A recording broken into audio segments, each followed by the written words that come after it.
Ka morago ga mengwaga e mebedi ya seo Folotsi a se hlalosago bjalo ka tiragalo ya go hloba boroko o re mafelelong o kgona go hema. Monna wa gagwe wa peleng o tla fetša mengwaga ye 7 kgolegong ka morago ga gore a hlolelwe mengwaga e senyane ka lebaka la maitekelo a go bolaya.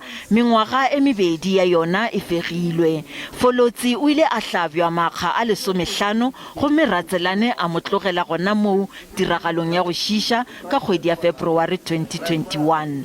Ratselane o ile a swarwa Gauteng morago ga go tšhaba. Folotsi o re ga a thabišwe ke palo ya mengwaga yeo kgorotsheko e ahloletšego Ratselane.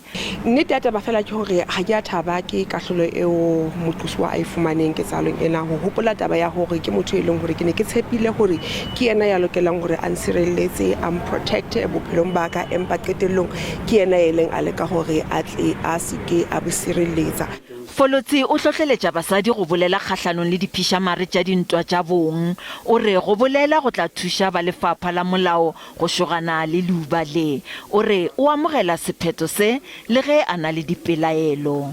Ge a bolela ka maemo ao a mpefatšago seemo, magistrata o boditše kgorotsheko gore Ratselane o rulagantše tlhaselo. O re go ya go bea dikahlolo tše thata melatong ya tlaišo ya bong. On count 1 of attempted murder, Mr. Ratselane is sentenced to undergo 9 years imprisonment, of which 2 years is suspended for a period of 5 years, on condition that Mr. Ratselane is not convicted of attempted murder, which is committed during the period of suspension.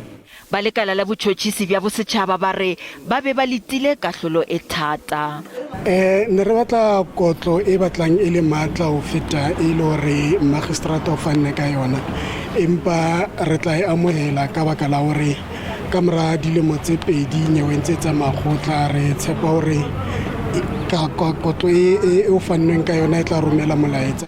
Moemedi wa molao wa Ratselane Themba Tiba o re mmono molato o nyaka go dira boipiletšo ka kahlolo ya gagwe.